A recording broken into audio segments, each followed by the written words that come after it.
जय गुरुदेव।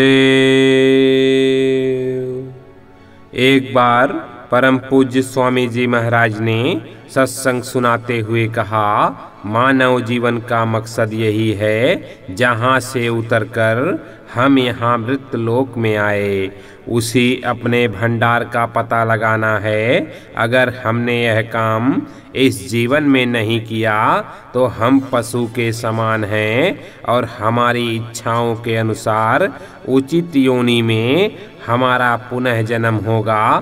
कहावत भी है कि जैसा बीज बोओगे वैसा ही काटोगे। ठीक वही बात है। अगर मनुष्य पशुओं जैसा कर्म करता रहा तो हम फिर इन निचली योनियों में गिरेंगे और दुख भोगेंगे। इन सभी बातों का रहस्य आध्यात्मिक साधना द्वारा जाना जा सकता है। जब एकाग्रता अंतर में आएगी और जीवात्मा रूहानी मंडलों का सफर करने लगेगी, तभी सृष्टि के कानूनों के नियम विषय में जानकारी होगी। शब्द एकाग्रता से आता है। मन के एकाग्र होने से शब्द स्पष्ट सुनाई देने लगता है। जब ख्याल को तीसरे तिल में टिकाया जाता है तब धीरे धीरे शून्य होने लगता है। मन को स्थिर करना जरूरी है। भजन में कम समय देते हो इसलिए ऐसा होता है। इसके अलावा जब भजन पर बैठते हो तो मन पर चिंता का बोझ रहता है। नियमित समय पर भजन पर बैठना जरूरी है। अधिक से अधिक समय भजन में दो ताकि मन रुक जाए। अंतर में जब हम प्रवेश करेंगे तब सृष्टि का खेल समझ में आएगा। शब्द या नाम अथवा आवाज जो ऊपर से आ रही है, जब सूरत को पकड़ेगी तब सच्चा ज्ञान इस लोक का तथा अन्य दैविक लोकों का होगा।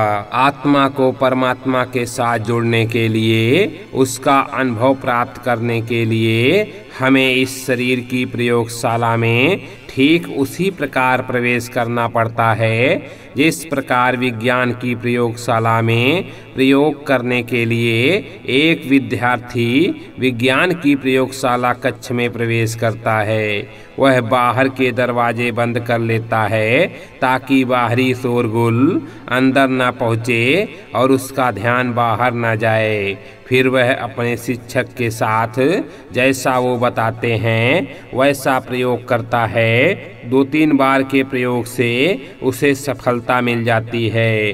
ठीक इसी तरह से शरीर के अंदर जाकर बैठना होता है तथा बाहर के पट बंद करके अंदर के पट खोलने पड़ते हैं। अंदर जाना और सूरज जीवात्मा को सिमटा कर केंद्र पर इकट्ठा होना पड़ता है। यह केंद्र दोनों आँखों के पीछे है। सूरत जो बाहरी दुनिया में फैली हुई है और शरीर के रोम रोम में खींचकर उसे केंद्र पर अथवा तीसरे तिल पर इतना एकाग्र करना है कि शरीर का ख्याल ही ना रहे। बाहर से शरीर के दरवाजे पूर्ण तरह से बंद करके अंदर बैठ जाओ।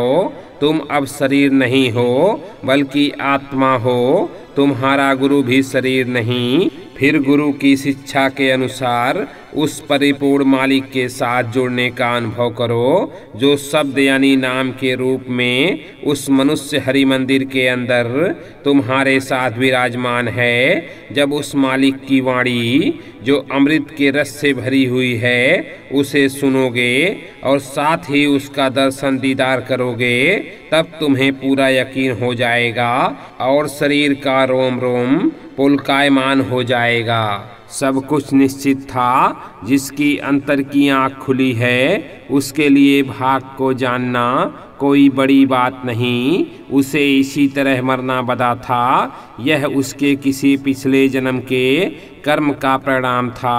वह उससे बच नहीं सकता था। आमतौर पर संत महात्मा प्रारब्ध को नहीं छेड़ते। वो परमात्मा की मौज में रहते हैं।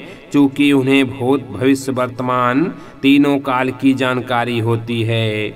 उनके लिए कोई भी घटना असाधारण नहीं। सब कुछ जानते हुए भी जानबूझकर अनजान जैसे बने रहते हैं। एक ना एक दिन सबको यहाँ से जाना है, इसलिए आत्म कल्याण की बात सोचनी चाहिए ताकि जन्म मरण का चक्कर ही समाप्त हो जाए।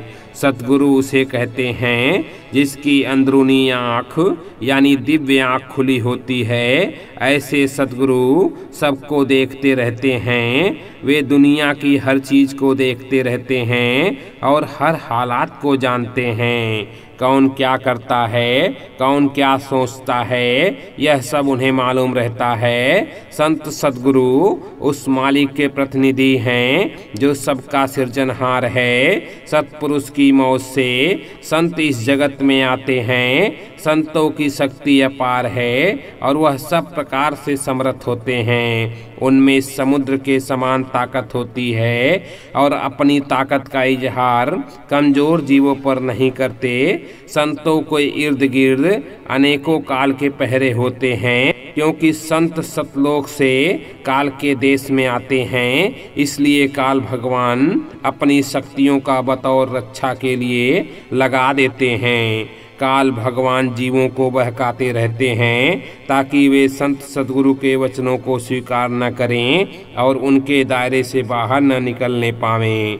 सतगुरु काल के हर दाव को समझते हैं और जीवों की संभाल करते रहते हैं। संत सतगुरु काल के जाल से छुड़ाकर उन्हें अमर देश सतलोक में पहुंचाने का काम करते हैं। राम जिन्हें हम भगवान कहते हैं और कौशल्या की गोद में आए थे, उन्हें देखा जा सकता है। संत मत की साधना में सारे देवी देवताओं, ईश्वर व ब्रह्मा का दर्शन होता है, लेकिन इन सबसे ऊपर आपको जाना है।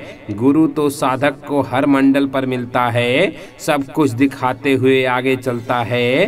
पूरे गुरु वही होते हैं जो सत्यलोक से आते हैं और यहाँ शरीर धारण करके जीवों को चेताते हैं। उनके घर सत्य देश का पता बताकर उन्हें जन्म मरण के चक्कर से छुड़ाकर ईश्वर ब्रह्मा, पार ब्रह्मा, महाकाल का दर्शन दीदार कराते हुए निज घर में पहुँचा देते हैं। राम ईश्वर धाम सहस्र कमल से नीचे आए थे। नाम यानी शब्द तीसरे तिल से शुरू होता है। तीसरा तिल दोनों आँखों के ऊपर है। जब अभ्यासी तीसरे तिल तक नहीं पहुँच पाता तब तक उसे शब्द धुन नहीं सुनाई देती।